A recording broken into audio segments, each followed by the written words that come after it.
ज़बानी सुनो। Hello to all the lovely and beautiful people out there. मैं हूँ आपकी अपनी शुगरबू। चलते हुए ट्रेन में हुआ है एक मर्डर जिसके सस्पेक्ट्स हैं 12 पैसेंजर्स, मगर किलर की किस्मत थी खराब क्योंकि इस ट्रेन पे मौजूद था डिटेक्टिव हरक्यूल भी। अब हरक्यूल किलर को पकड़ पाएगा या नहीं, ये जानने के लिए आज हम देखेंगे murder on the Orient express. Film की स्टार्ट होती है 1934 जेरूसलम में, जहां चर्च से एक रिलीजियस बॉक्स की चोरी हो गई है। इसलिए चीफ इंस्पेक्टर हरक्यूल को बुलाता है इस केस को सॉल्व करने के लिए। और हरक्यूल एक कमाल का डिटेक्टिव था जिसने आज तक जो भी केस अपने हाथ में लिया है उसे सॉल्व करके ही दम लिया था, जिस वजह से वो पूरी दुनिया में बहुत फेमस भी था। खैर, अब इस चोरी का इल्जाम लगता है 3 धार्मिक गुरुओं पे, जो कि थोड़ी देर पहले ही उस जगह पे मीटिंग कर रहे थे जहाँ से चोरी हुई है। और ये मीटिंग हो रही थी चीफ इंस्पेक्टर के सुपरविजन में। मगर जब हरक्यूल चर्च में इन्वेस्टिगेशन करता है, उसे वहाँ जूते के सोल का निशान दिखता है जो कि चोरी के वक्त वहाँ लगा होगा, जिसे देख हरक्यूल सबको बताता है तीनों धार्मिक गुरु उस तरह के शूज नहीं पहनते हैं, मगर यहाँ एक इंसान है जो इस तरह के जूते पहनता है और वो है चीफ इंस्पेक्टर, जिसे सुन के इंस्पेक्टर उस पर गुस्सा करता है। मगर तभी दूसरा इंस्पेक्टर वहाँ आ जाता है जिसे हरक्यूल ने चीफ इंस्पेक्टर के ऑफिस में तलाशी के लिए भेजा था, और वहाँ से उन्हें बॉक्स भी मिल गया था, जिसे देखते ही इंस्पेक्टर 110 की स्पीड से भागता है, मगर जल्द ही उसे पकड़ लिया जाता है। अब केस सॉल्व करने के बाद हरक्यूल छुट्टियां मनाने के लिए शिप से इस्तांबुल चला जाता है, और इससे पहले वो इस्तांबुल में वहाँ के जायकेदार खाने देख देख के पागल हो जाता, उसे वहाँ उसका दोस्त बुक मिल जाता है जो कि डायरेक्टर था बहुत ही फेमस ओरिएंट एक्सप्रेस का, जो कि था एक ट्रेन का नाम। और तभी एक ऑफिसर आके हरक्यूल को कहता है उसे ब्रिटिश काउंसलेट से बुलाया गया है एक केस सॉल्व करने के लिए, जिस वजह से हरक्यूल बुक को उसके लिए लग्जूरियस ओरिएंट एक्सप्रेस में फ्रांस तक के लिए कैबिन बुक करने के लिए कहता है। इस 3 दिन के सफर में हरक्यूल के साथ रहने वाले थे 13 और मुसाफिर, जिनका introduction time to time film में होता रहेगा। और हरक्यूल इस 3 दिन के सफर को अपनी बची हुई छुट्टियां समझ के एंजॉय करना चाह रहा था, मगर जैसा आप चाहो वैसा हो जाए ऐसा हमेशा मुमकिन कहाँ होता है। और ऐसा ही हुआ था इस शाही ट्रेन में, जहाँ शुरुआत हो चुकी थी गड़बड़ी की, क्योंकि रेचेट नाम के पैसेंजर को अपने कैबिन में एक लेटर मिलता है जिस पे लिखा था बेटर वॉच योरसेल्फ। इसलिए अगले दिन वो हरक्यूल से मिलके कहता है वो एक बिजनेसमैन है जो कि आर्ट वर्क्स, एंटीक्स, रग्स इन सब को बेचता और खरीदता है, और उसने कई लोगों को नकली चीजें बेच के उल्लू बनाया है। वही लोग अब उसे धमकी भरे लेटर्स भेज रहे हैं, इसलिए वो चाहता था जब तक वो ट्रेन पे है हरक्यूल उसे प्रोटेक्ट करे। और इस जॉब को करने के लिए वो हरक्यूल को हफ्ते का $15,000 देने को तैयार था, जो कि बाय द वे 1934 के हिसाब से बहुत बड़ी बात थी। लेकिन हरक्यूल उसके ऑफर को मना कर देता है ये कहकर मैं क्रिमिनल्स को पकड़ता हूँ, उन्हें बचाता नहीं हूँ, और ये कह के वो वहाँ से चला जाता है। और रात को हरक्यूल को रेचेट के कैबिन से आवाजें आती है, इसलिए कंडक्टर मिशेल जाके चेक करता है और अंदर से आवाज आती है सब सही है,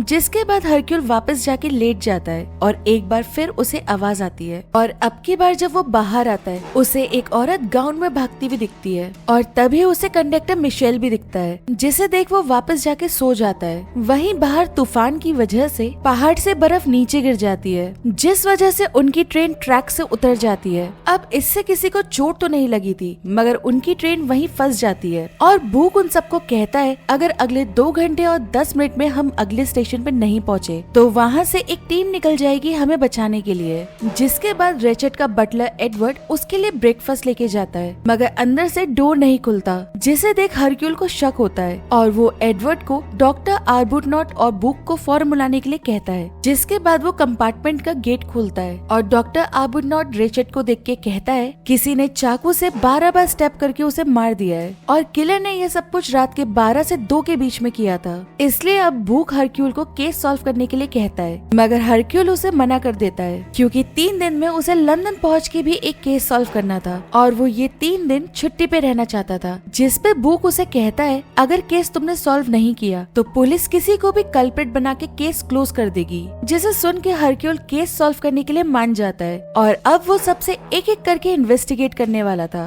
साथ ही वो बुक को उसे असिस्ट करने के लिए कहता है, क्योंकि बुक ही इकलौता ऐसा पैसेंजर था जो अलग कोच में सोया था, इसीलिए वो सस्पेक्ट नहीं था। और अब पूछताछ के लिए सबसे पहला नंबर आता है मैक्क्वीन का, जो कि पेशे से एक लॉयर था। और हरक्यूल को उससे पता चलता है रेचेट एंटीक का काम तो करता था, मगर वो बिजनेस के मामले में कच्चा खिलाड़ी था, इसलिए सारा बिजनेस मैक्क्वीन ही संभालता था। और वो रेचेट के साथ काम सिर्फ उसके पैसों के लिए कर रहा था, वरना असल जिंदगी में तो वो बहुत ही बुरी किस्म का इंसान था। और जब रेचेट का मर्डर हुआ उस वक्त वो डॉक्टर आर्बुटनॉट के साथ रात के 2 बजे तक ड्रिंक कर रहा था। साथ ही वो हरक्यूल को रेचेट के लिए आने वाले धमकी भरे लेटर्स देता है, जिसके बाद हरक्यूल क्राइम सीन पे जाता है, जहाँ उसे रेचेट की बॉडी पे चाकू से 12 स्टेप्स के निशान दिखते हैं। दरअसल रेचेट को रात को कॉफी में नींद की दवाई डाल के दी गई थी, जिसकी वजह से वो खुद को बचाने की कोशिश भी नहीं कर पाया। साथ ही वहाँ उसे एक हैंकी भी मिलता है जिसपे अल्फाबेट H लिखा हुआ था। उन सारे सबूतों को देख हरक्यूल बुक को कहता है ये सारे क्लूज यहाँ पे जानबूझकर फेंके गए हैं, मगर इन सब में सिर्फ एक क्लू असली है, और वो था एस्ट्रे में पड़ा आधा जला हुआ पेपर। और वहीं बाहर अगले स्टेशन से एक टीम बर्फ को साफ करने के लिए आ चुकी थी, और वहाँ लैम्प को देख हरक्यूल उस जले हुए पेपर को उस लैम्प के ऊपर रख देता है, जिससे पेपर के ऊपर लिखा हुआ उसे क्लियरली दिखने लगता है। और उस पे लिखा था as a strong blood is on hand you will die, जो कि एक अधूरा सेंटेंस था, जिसे देख के हरक्यूल बुक को कहता है रेचेट का असली नाम कैसेटी था, और उसने 2 साल पहले कर्नल आर्मस्ट्रॉन्ग की बेटी डेजी को किडनैप किया था, मगर फिरौती की रकम मिलने पे भी उसने डेजी को मार दिया था। डेजी की मॉम सोनिया उस टाइम प्रेग्नेंट थी। अपनी बेटी के मौत के सदमे को वो सहन नहीं कर पाई, जिसकी वजह से वो और उसका होने वाला बेबी दोनों ही बच नहीं पाए। अब इस बारे में आर्मस्ट्रॉन्ग ने हरक्यूल को लेटर भी लिखा था उसकी हेल्प करने के लिए, मगर जब तक हरक्यूल को लेटर मिला तब तक बहुत देर हो चुकी थी, और आर्मस्ट्रॉन्ग ने भी खुद को शूट कर लिया था। और उस जले हुए पेपर का पूरा सेंटेंस था Daisy Armstrong's blood is on your hands you will die for it, जिसका मतलब था डेजी आर्मस्ट्रॉन्ग का खून तुम्हारे हाथों हुआ है और उसकी वजह से तुम मारे जाओगे। अब इसके बाद हरक्यूल मिसेस हार्बर्ट से पूछताछ करने जाता है, और वो उसे बताती है कल रात उसके कंपार्टमेंट में कातिल था, और रात को उसने ये बात कंडक्टर मिशेल को भी बताई थी, मगर मिशेल ने उसकी बात का यकीन नहीं किया। और अपनी बात प्रूफ करने के लिए मिसेस हार्बर्ट हरक्यूल को कंडक्टर की यूनिफॉर्म का एक बटन देती है, जो उसे अपने बेड पे पड़ा मिला था, मगर कंडक्टर मिशेल की यूनिफॉर्म से कोई भी बटन मिसिंग नहीं था, इसलिए हरक्यूल उस बटन को सबूत के तौर पे रख लेता है। जिसके बाद वो रेचेट के बटलर एडवर्ड से मिलता है। उसका कहना था कि उसने रेचेट को रात के 9 बजे कॉफी दी थी, और उसके बाद उसने उसे देखा नहीं था। यूजुअली रेचेट रात को कॉफी नहीं पीता था, मगर धमकी भरे लेटर्स की वजह से वो रात को सोना नहीं चाहता था, तो अब शक एडवर्ड पे जाता, मगर उसका कहना था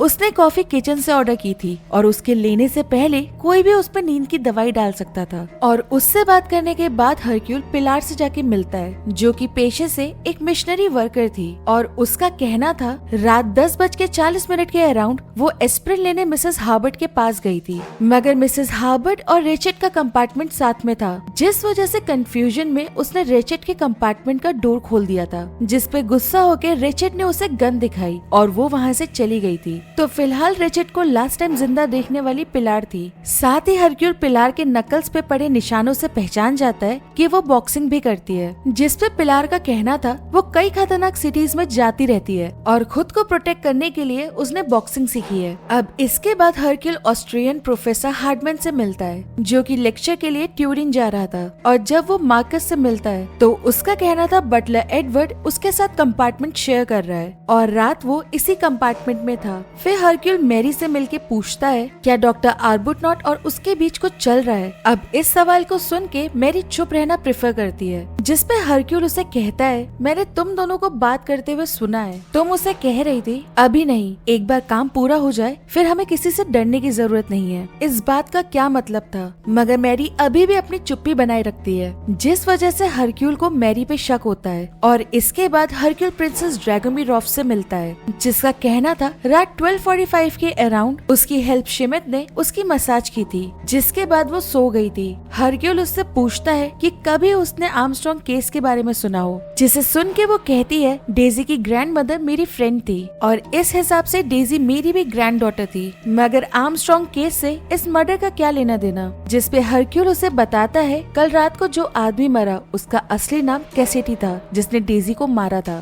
फिर हरक्यूल प्रिंसेस ड्रैगोमिरोव की हेल्प मिस शिमित से बात करता है, मगर जर्मन में, ताकि ड्रैगोमिरोव को समझ ना आ पाए कि वो क्या बात कर रहे हैं। और वो बताती है उसे एक छोटी हाइट का कंडक्टर उठाने आया था, मगर ट्रेन पे कंडक्टर मिशेल के अलावा और कोई कंडक्टर नहीं था। इसलिए अब वो सारे पैसेंजर्स का लगेज चेक करता है, क्योंकि कातिल ने कंडक्टर के यूनिफॉर्म को किसी न किसी लगेज में छुपाया होगा और रेड कलर का गाउन जो उसने मर्डर की रात किसी औरत को पहने हुए देखा था, तो हो सकता है शायद वो कातिल ही था। और चेकिंग के दौरान जब हरक्यूल अपना ही बैग चेक करता है तो वो गाउन उसे अपने ही बैग से मिलता है, जिसके बाद उसे शिमित के कंपार्टमेंट से वो यूनिफॉर्म मिल जाती है जिसका बटन भी टूटा हुआ था, और उस यूनिफॉर्म में से उसे मास्टर की भी मिलती है जिससे किलर रेचेट के लॉक्ड रूम में गया होगा। साथ ही यूनिफॉर्म से उसी अल्कोहल की स्मेल आती है जो रेचेट का असिस्टेंट मैक्क्वीन पीता है, इसलिए अब वो मैक्क्वीन के सामान की तलाशी लेता है तो उसे वहाँ कुछ बैलेंस शीट्स गायब दिखती हैं और तभी उसे मैक्क्वीन ट्रेन के नीचे भागता दिखता है। मैक्क्वीन जल्दी से ट्रेन के नीचे जाके कुछ बैलेंस शीट्स जला देता है और इससे पहले वो वहाँ से भागता हरक्यूल उसे पकड़ के वापस ट्रेन में ले आता है और पूछताछ के दौरान पता चलता है वो रेचेट के अकाउंट में गड़बड़ करके उससे पैसे लूटता था। मगर अब सवाल ये था भला वो सोने का अंडा देने वाली मुर्गी को क्यों मारता। और तभी वहाँ डॉक्टर आर्बुनॉट आके कहता है उस रात मैक्क्वीन पूरी रात उसके साथ अल्कोहल पी रहा था, जिसे सुन हरक्यूल डॉक्टर आर्बुनॉट को कहता है पूरी ट्रेन में सिर्फ अकेले तुम हो जो पाइप स्मोक करते हो और तुम्हारा पाइप क्लीनर मुझे मर्डर सीन के पास मिला था। जिसे सुनकर डॉक्टर आर्बुनॉट कहता है मैं डॉक्टर हूँ, मैं लोगों का इलाज करता हूँ, उन्हें मारता नहीं हूँ। फिर हरक्यूल उससे आर्मस्ट्रॉन्ग केस के बारे में पूछता है, जिसपे वो मना कर देता है कि उसने ऐसे केस के बारे में कभी नहीं सुना। जिसके बाद हरक्यूल वापस मैक्क्वीन से कहता है रेचेट के सबसे करीबी तुम ही थे, तुम उसकी कॉफी में नींद की दवाई बहुत आराम से मिला सकते थे और हो सकता है तुमने ये दवाई डॉक्टर की ड्रिंक में भी डाल दी हो और फिर रेचेट का मर्डर बिना किसी सबूत को छोड़े कर दिया हो। वैसे मुझे लगता है तुम्हारे रेचेट को मारने का रीजन पर्सनल होगा, तुम पेशे से लॉयर हो। मैंने भी कुछ टाइम पहले न्यूज़पेपर में लॉयर मैक्क्वीन के बारे में पढ़ा था जो कि आर्मस्ट्रॉन्ग केस में लॉयर था, मगर वो केस सॉल्व नहीं कर पाया था और अगर मैं सही हूँ तो तुम उसी मैक्क्वीन के बेटे हो। जिसपे मैक्क्वीन बताता है हाँ मेरे डैड के पास कोई भी सस्पेक्ट नहीं था और लोगों का इतना ज्यादा प्रेशर होने की वजह से उन्होंने सुजैन नाम की बेकसूर हाउस हेल्प पे इल्जाम लगा दिया था, जिस वजह से सुजैन ने सुसाइड कर ली थी। और जब तक सबको कैसिटी के बारे में पता चला तब तक वो वहाँ से भाग चुका था, जिस वजह से मेरे डैड को भी सदमा लगा था। मगर साथ में वो ये भी कहता है कि उसे नहीं पता था कि रेचेट ही कैसिटी है। और तभी अचानक उन्हें मिसेस हार्बर्ट के चिल्लाने की आवाज आती है। किसी ने उसका फेस कवर करके उसकी पीठ में चाकू मार दिया था। जख्म गहरा नहीं था। डॉक्टर आर्बुनॉट उसका इलाज करता है, जिसके बाद हरक्यूल मिस्टर एंड मिसेस एंड्रेनी से मिलने जाता है और जब वो मिसेस एंड्रेनी का पासपोर्ट देखता है उसमें उसके नाम का पहला अल्फाबेट मिटा हुआ था। वहाँ टेबल पे उसे बहुत सी नींद की मेडिसिन भी दिखती है। मिसेस एंड्रेनी उसे कहती है उसे रात को नींद नहीं आती है और वो इस मेडिसिन के बिना सो नहीं पाती है। हरक्यूल उसे कहता है डेजी आर्मस्ट्रॉन्ग की ग्रैंड मदर एक एक्टर थी और उसका मेडन नेम गोल्डनबर्ग था, जो कि तुम्हारा भी मेडन नेम है। उसकी 2 बेटियां भी थी, एक सोनिया जो कि डेजी की मॉम थी और दूसरी बेटी की एज तुम्हारी जितनी होगी, उसका नाम हेलिना था और तुमने अपने पासपोर्ट पे एच मिटा के एलिना कर रखा है। अब ये सुनते ही मिस्टर एंड्रेनी को गुस्सा आ जाता है और वो हरक्यूल को अपने कंपार्टमेंट से निकाल देता है, मगर तभी प्रोफेसर हार्डमैन आके हरक्यूल को हेल्प करता है। जिसके बाद हरक्यूल हार्डमैन को कहता है तुम कोई ऑस्ट्रेलियन प्रोफेसर नहीं हो, हाँ मगर नाटक अच्छा कर लेते हो होने का। जिसे सुन हार्डमैन उसे बताता है कि वो एक डिटेक्टिव है और रेचेट ने 3 गुना पैसे देके उसे हायर किया था ताकि वो उसे प्रोटेक्ट कर सके। और मर्डर वाली रात वो पूरे टाइम रेचेट के डोर पे नजर रख के बैठा हुआ था, मगर उसके रूम में कोई भी नहीं गया था। और अगले दिन हरक्यूल सबको टनल में बैठने के लिए कहता है और उसके बाद वो मैरी को अकेले में कहता है डेजी की टेक केयर करने के लिए तुम आर्मस्ट्रॉन्ग हाउस में रहती थी, ये बात तुमने बताई क्यों नहीं। जिसपे मैरी कहती है मुझसे उस केस में पूछताछ हुई थी और अगर लोगों को पता चलता कि मैं उनके यहाँ जॉब करती थी, मुझे कोई भी अच्छी फैमिली जॉब नहीं देती। मगर हरक्यूल को उसकी बात पे यकीन नहीं होता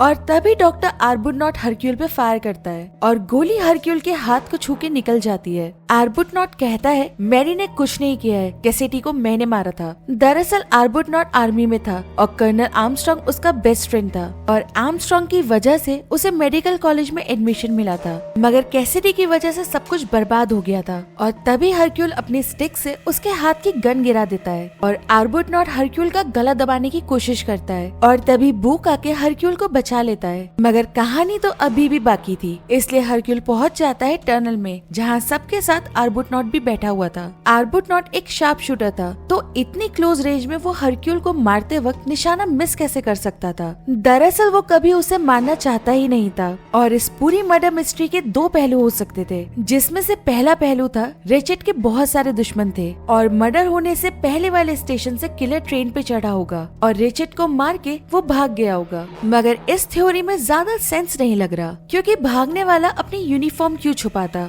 और फिर मिसेस हार्बर्ट को किसने चाकू मारा था। तो अब इन सब सवालों का जवाब है दूसरा पहलू। ये मर्डर था एक मर्डरर का और ट्रेन के सारे पैसेंजर्स में से कोई तो एक मर्डरर था। तो अब एक एक करके वापस से सारी पॉसिबिलिटीज देखते हैं। डॉक्टर आर्बुटनॉट जो कि कर्नल आर्मस्ट्रॉन्ग का बेस्ट फ्रेंड था और मैरी जो डेजी को माँ की तरह प्यार करती थी। उसके बाद हेलिना गोल्डनबर्ग जो कि डेजी की मॉम सोनिया की बहन थी और एक बहुत ही पावरफुल आदमी की वाइफ, जिसके लिए गुस्सा और वॉयलेंस करना कोई बड़ी बात नहीं थी। अब ट्रेन में डेजी की गॉड मदर भी है और उसी का हैंकी क्राइम सीन से भी मिला था, जिसपे लिखे एच का मतलब रशियन में एन था, मतलब नटालिया ड्रैगोमिरोफ जो कि उसका पूरा नाम था। और मिस शेमित वो ड्रैगोमिरोफ के लिए काम करने से पहले आर्मस्ट्रॉन्ग की कुक थी और पिलार जो कि मिशनरी वर्कर होने से पहले डेजी की नर्स थी और वो तब रूम में ही थी जब कैसिडी ने उसे मार के डेजी को किडनैप किया था। और एडवर्ड जो कि कैसिडी का बटलर था, वो कहता है वो कैसिडी से पहले कर्नल आर्मस्ट्रॉन्ग के लिए काम करता था और मार्कस को आर्मस्ट्रॉन्ग ने एक बैंक लोन करवा के दिया था, जिसकी वजह से मार्कस के आज कार्स के शोरूम है। और डिटेक्टिव हार्टमैन जो कि पहले एक पुलिस ऑफिसर था, आर्मस्ट्रॉन्ग का केस इन्वेस्टिगेट करने के लिए उसे दिया गया था, मगर उसे प्यार हो जाता है हाउस हेल्प सुजैन से, जिसे मैकक्वीन के डैड ने मुजरिम साबित कर दिया था, जिस वजह से उसने सुसाइड कर ली थी। और ट्रेन कंडक्टर मिशेल जो कि भाई था सुजैन का। Last but not the least Mrs हार्बर्ट जिसका असली नाम था लिंडा आर्डन जो कि सोनिया की माँ और डेजी की ग्रैंड मदर थी और वो भेस बदल के सबके साथ रह रही थी। और ये सारे लोग आर्मस्ट्रॉन्ग से किसी न किसी तरीके से कनेक्टेड थे। इसलिए अब वापस से एक बार फिर ये सवाल आता है कि कातिल कौन था, जिसका जवाब था उनमें से किसी एक, दो या फिर 3 लोगों ने मिलके कैसिडी को नहीं मारा था, बल्कि उन 12 पैसेंजर्स ने मिलके कैसिडी को मारा था। उसके एक मासूम बच्ची को मारने से 12 जिंदगियां बर्बाद हो गई थी और उन सब ने मिलके प्लानिंग प्लॉटिंग करके उसे मारा था। और अगर आपको याद हो, कैसिडी की बॉडी पे 12 चाकू के निशान मिले थे, जिसका मतलब था हर किसी ने अपना बदला लेने के लिए उसे एक बार स्टैप किया था। मगर लिंडा कहती है मेरे सिवा किसी और को सजा नहीं मिलनी चाहिए, ये सारे लोग बहुत अच्छे लोग हैं और ये सारा प्लान मेरा था। जिसपे हरक्यूल कहता है अगर तुम लोग इस क्राइम से बचना चाहते हो तो तुम लोग मुझे मार के यहीं खाई में फेंक दो। मगर लिंडा ऐसा नहीं करना चाहती थी, इसलिए वो गन उठा के खुद को शूट कर लेती है,